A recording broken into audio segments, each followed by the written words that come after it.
All right. Welcome, everyone, to another episode of Real Estate Mogul MD. As you know, my name is Bob Bosick. I'm a retired C-suite executive, and I've had the privilege of speaking with medical professionals and high-income earners and investors. We're here today to share the real-world journeys along with the to-dos and, more importantly, the not-to-dos. My guest today is an author and a doctorate earned through medical school, and has numerous experiences that I'd like to just kind of walk through. He's currently in the Charlotte area, relocating into Tampa. And so I just am really, really excited to have you here today. It's a real privilege, Dr. Leonard. And I just kind of want to just maybe begin by you telling us a little bit about your journey, where you went to med school, your current position, and what's taking you into the Tampa area. But welcome. Sure. Thank you, Bob. Thanks for having me. I really appreciate it. I got here. I grew up in a medical household. Father's a podiatrist, but believe it or not, that actually initially deterred me because I saw the stress that he manifested. And so I actually started in college after I finished with the Marines.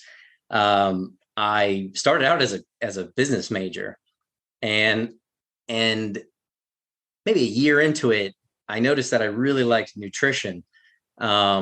And started reading down that path, and come to find out that, it wasn't just so much the nutrition. I wanted to know exactly how these nutrients were absorbed, how they were used, how they entered the cell. And someone was like, "Oh, that's biochemistry or whatever." And so, boom, I was like, "Okay, well, I'm doing this." And it just took off. I just couldn't get enough. And so that's where your interest began. So you weren't a medic in the Marines, or you didn't go that direction?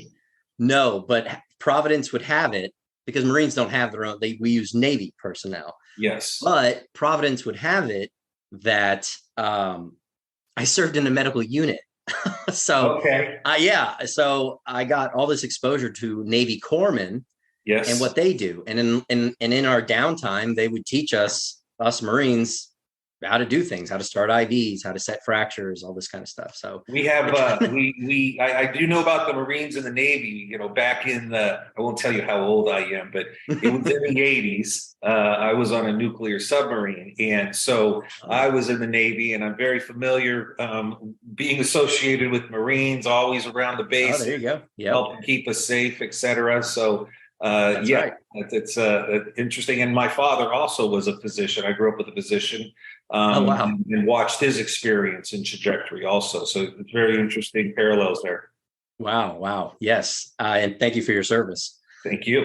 So it took me to University of Miami, I actually ended up getting a bachelor's in human biology. Then I got a master's in human anatomy and cellular biology. And then I went to PA school, went to physician assistant school at Nova, became a PA, practiced in internal medicine, emergency medicine, got bit by the teaching bug. UF I worked for the University of Florida hospital system in emergency medicine, and heard about this doctorate program that Lincoln Memorial University was offering through their medical school. And it was basically the doctorate it was the terminal degree for PAs. Right. And what was great was in order to graduate, not only did you, of course, have to write, a research dissertation, but you also had to pass the internal medicine board exams that the docs take. Wow. Yeah. So kind of neat. So to graduate, you had to take that. You also had to have been a practicing PA for 3 years or two. So it was really great. It's a great program, Lincoln Memorial University.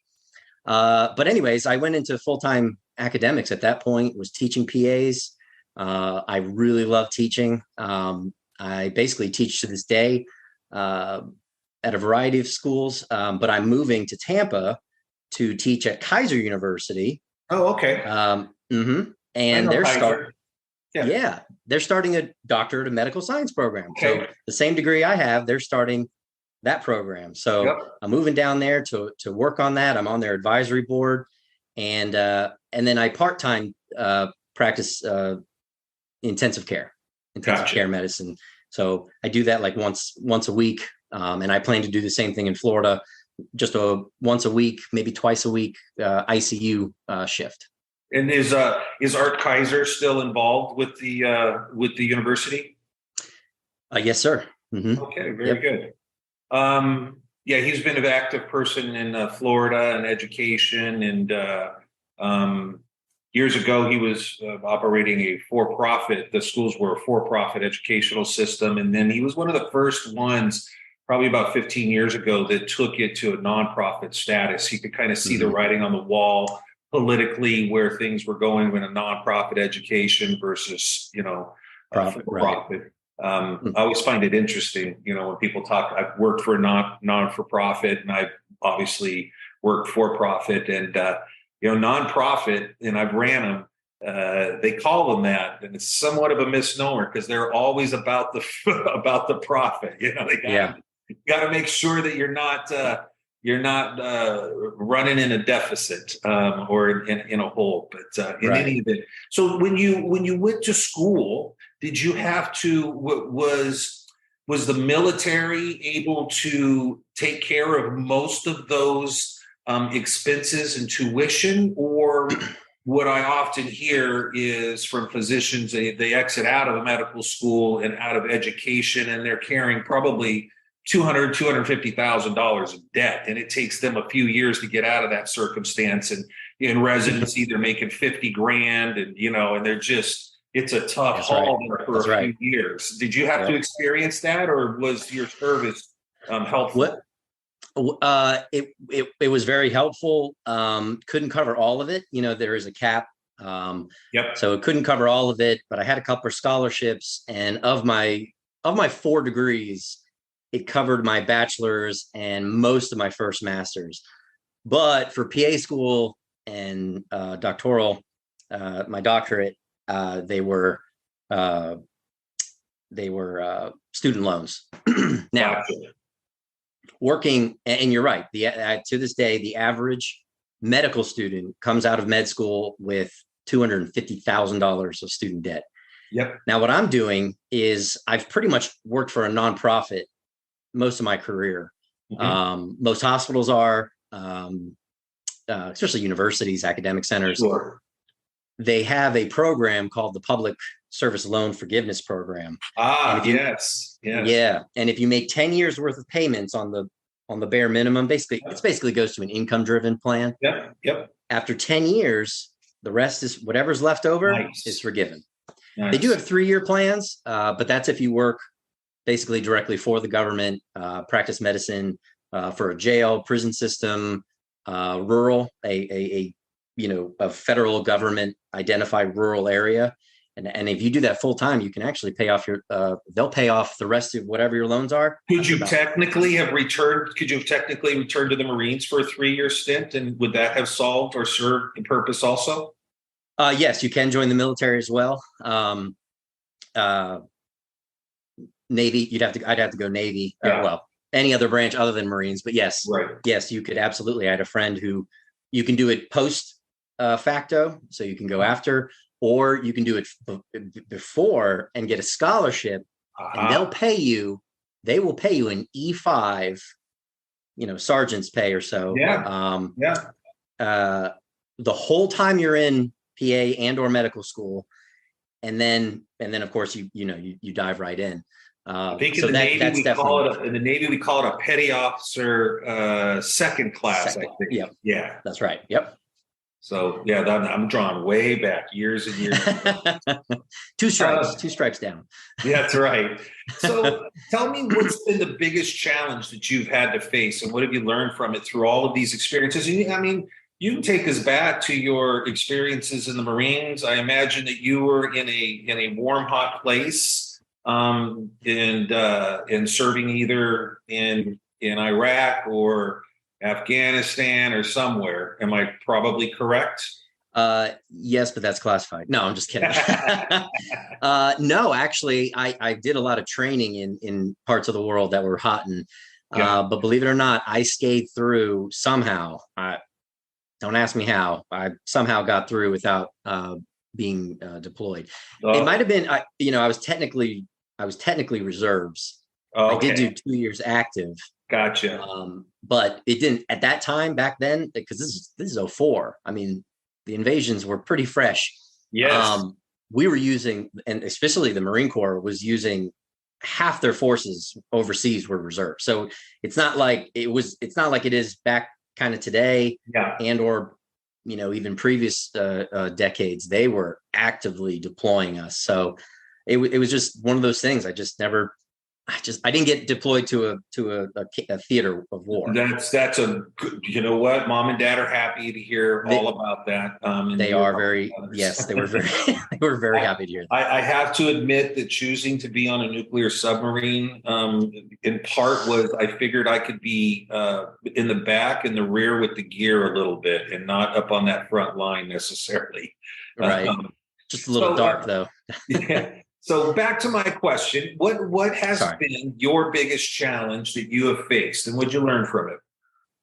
Um, I would definitely say, kind of like you started to hint about earlier, is typically battling, and maybe battling is a strong word, but going up against administration.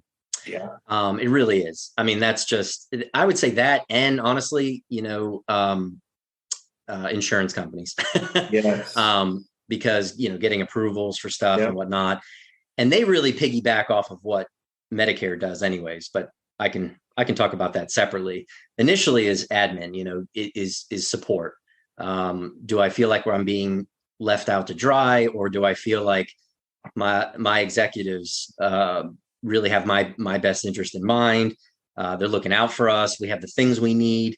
And honestly, that's true in the medical and in academics. I experienced the exact same thing in academics. Like, the deans and the administration are kind of out here and they live in their own world kind of. And then we're down here in the trenches and we're not really getting what we need. We don't have enough personnel, perhaps. We don't have the tools necessary. And it's disheartening. It's honestly disheartening because you look at their position, you look at their job title, and it's to support you. It's to make good decisions that enrich the employees and have them work better. So And then it you gets know even more frustrating when they feign interest and put together a round table or something along those lines, but they're not necessarily listening. They're representing that they are. And, mhm. oftentimes they want to, this is true in the corporate world. I've been on both sides of it. I've been, entered in here, and then I was the people that we're talking about as an operator, chief operating officer. And,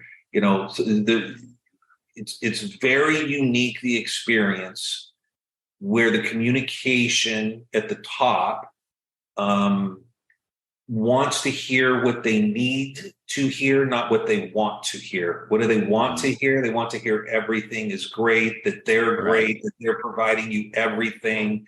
Yep. And they claim they want to hear what they need to hear, but when you provide it to them, sometimes they struggle that. You could be labeled Hmm. a malcontent just for verbalizing it, right? You can be Hmm. labeled. So there's just a really fine dance in that corporate administrative world and trying to manage up.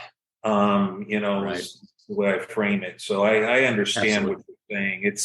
It's an age old problem, and it's about leadership and really high quality leadership and creating Mhm. culture and an environment where people can talk. Yes. Well, and I think that's the solution is have a committee of sorts that are made up of the uh, the stakeholders. For the hospital, it would be Right. your techs, your nurses, some Sure. docs, some PAs. Get a hodgepodge, and they're a committee, and they could even take what others have said or issue and take it, and they're the connection between the administration and the providers. I like that. I like that approach. The point where, and because you're in education, I'll use this as an example, where it gets used to the extreme and becomes inefficient is in education.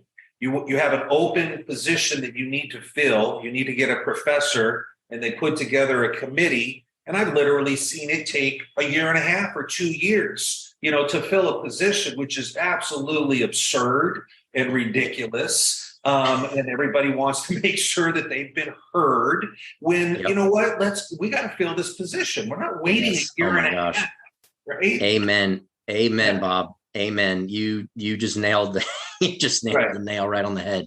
Finding that streamline, that little bandwidth that isn't, swinging to one extreme or the other is really right. It's a sweet spot. And when you find it and you're working at a place that you found that sweet spot, it's nice to experience, especially if you've had the other experiences. And when we go back to I go back to the military too. I mean, that was my first time where I really came across this as a young kid, right? And I go in and you're on a sub and it's very intimate, and people, captain, I'm working with the commander of the submarine, 2 feet away. I'm in the control room with him daily, and he wants feedback, and you provide him that feedback, and you realize at a very early age, well, that was a little disingenuous. I don't think he really wanted that feedback, right? And you just see it in their faces or how they react or whatever. So, and part of it's being young and trying to figure out the right way to frame things also. Sure. There's tact, the young person's, the new guy's learning tact. Yeah. But the senior has to have humility, right? They have to be a humble soul. Yes. And if servant leadership, humble, right? Exactly. Yeah. First thing I saw when I arrived in Paris Island for boot camp was, lead by example. It was everywhere. In every window, painted on the walls, lead by example. And I mean, I took that and ran with it. But if more,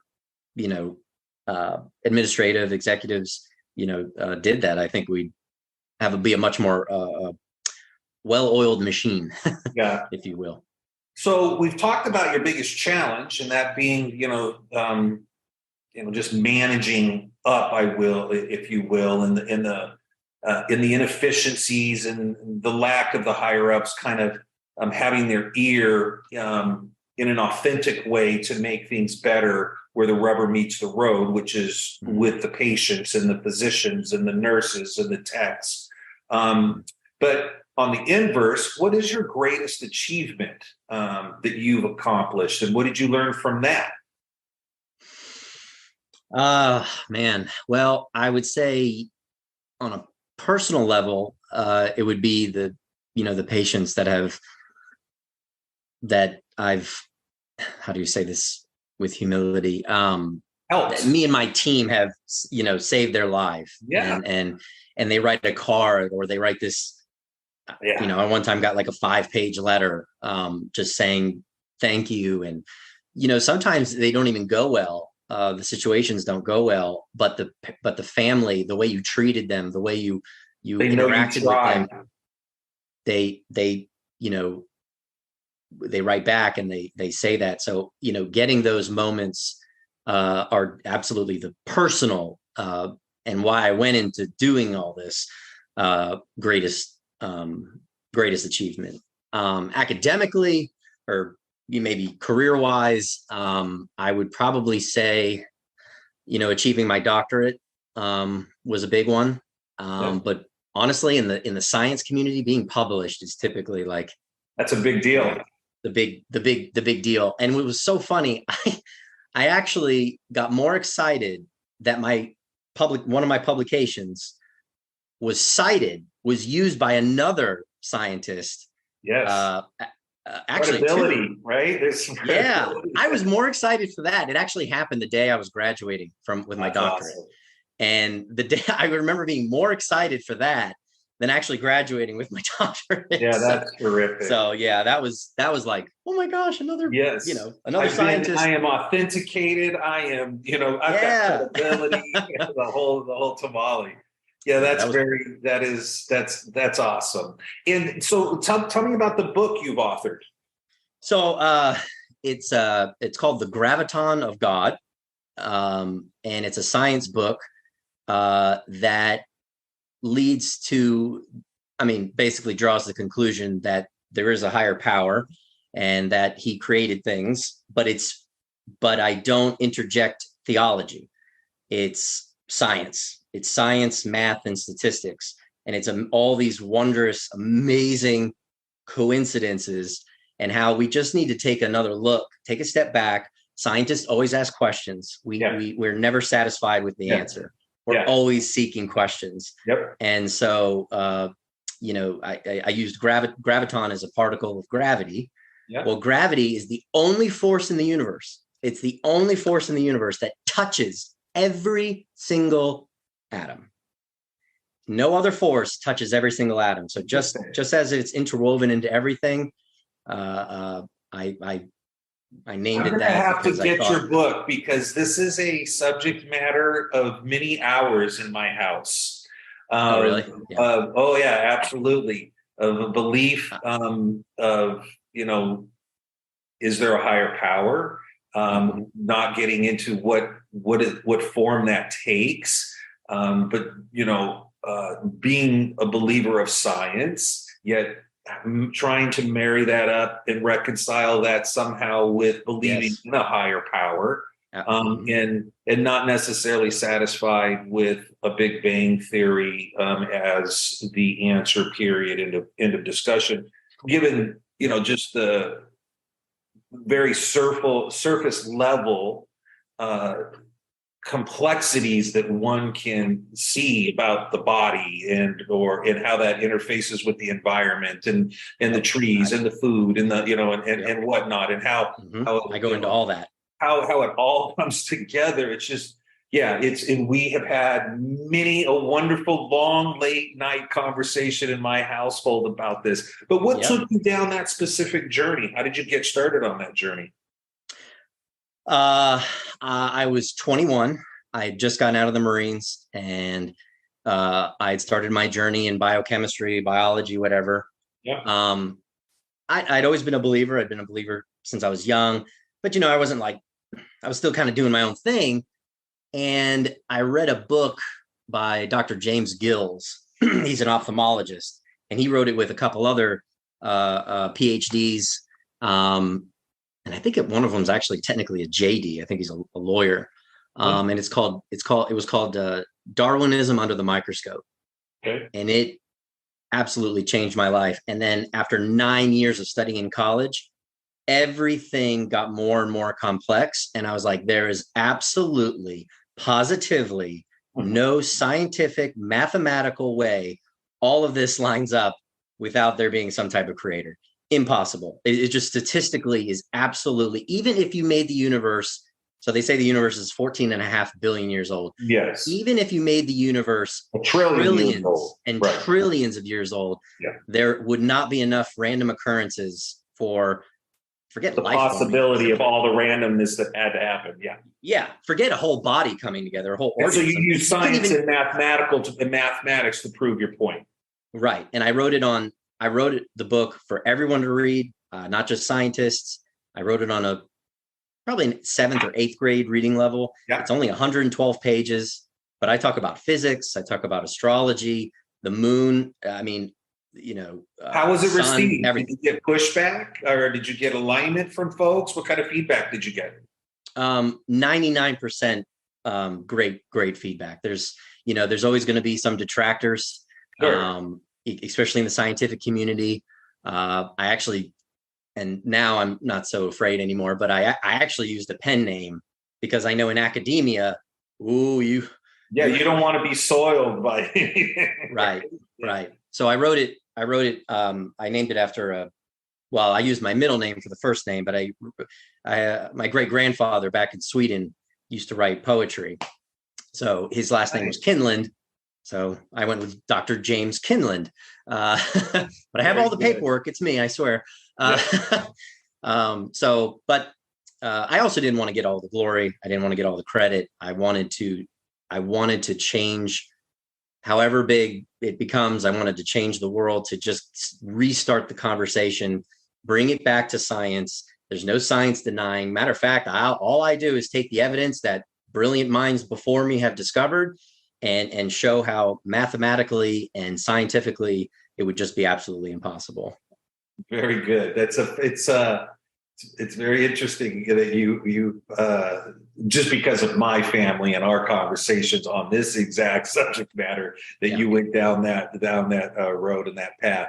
So shifting gears, with all the years that you've invested in furthering your education, obtaining the various degrees, teaching, it doesn't leave a lot of time to invest in your financial future. So what are some of the ways that you are taking control of that, with either through retirement accounts, investments in real estate, syndication, stock, bonds? Is there, what is the best way that you have found to stop trading time for money?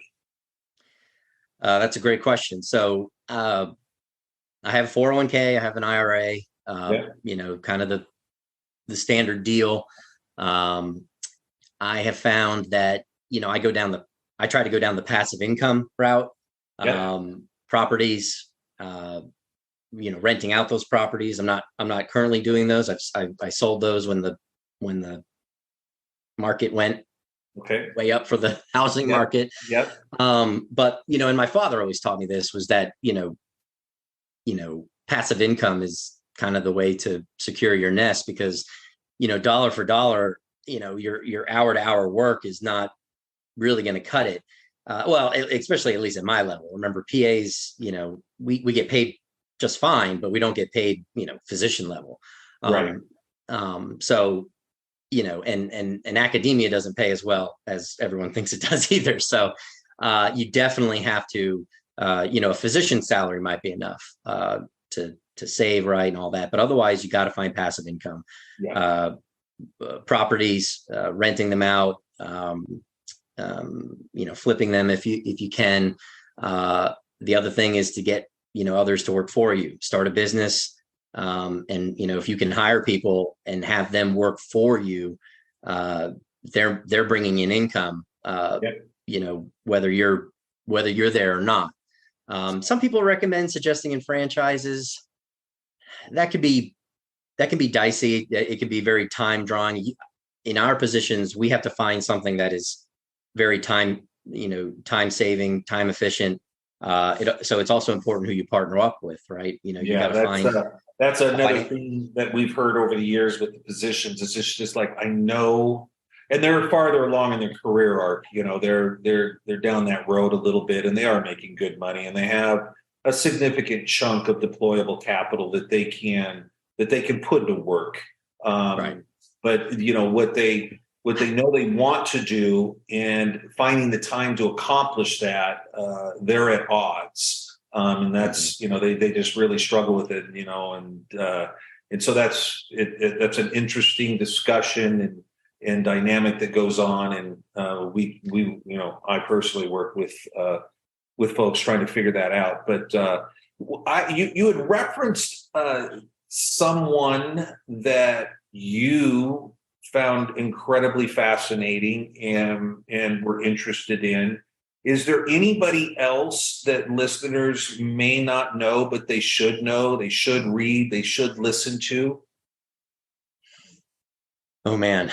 My Rolodex of the thousands of books I've read. Maybe one or two that was most impactful to you. I would have to say probably the Return of the God Hypothesis by Dr. Stephen Meyer. He's a scientific philosopher, amazing writer. He writes very complicated, but the Return of the God Hypothesis is fantastic. And then there was another book. I apologize, I can't remember the author, but it was Lead Like Patton. Okay. And it's a great leadership book of drawing from the leaderships of George S. Patton. I think it's called Lead Like Patton. It has 4 stars on the front. Yeah, he is a fascinating. But that is he's a fascinating general, wasn't he? He definitely was, and of course he made mistakes. But this book draws from, and I think it's good for whether you're a C-level executive, a physician. If you lead one person, this is the book to read. Thank for you. Sure, it's great. Well, I appreciate that, and I appreciate the time that you have taken to share some of your experiences. Fascinating. Again, I'm very interested in getting a read on that book that you've authored. Yeah. And it will work well for me if my attention deficit. So you said it's 122 easily readable pages. So I appreciate that. This was fun, Bob. Been Graviton of God, the Graviton of God, correct? That's right. All right, terrific. And I will. I want to say on behalf of our listeners how much we've appreciated you being available to talk with us today and share some of your experiences. I can't tell you again how much appreciate your service, especially at a very difficult time in our country's history, and doing the training that you were doing, and all the good work that you've done, and how afterwards you really applied yourself and done tremendous things to further yourself, your family, and your understanding of your world and how you view it. And that's just very impressive. So again, on behalf of all of us, I just want to say thank you very much. Oh, thank you, Bob. I'm humbled by everything you said. This was a lot of fun. I'm very thankful. Thank you so much for your kind words, and thanks for having me. This was a lot of fun. Thank you.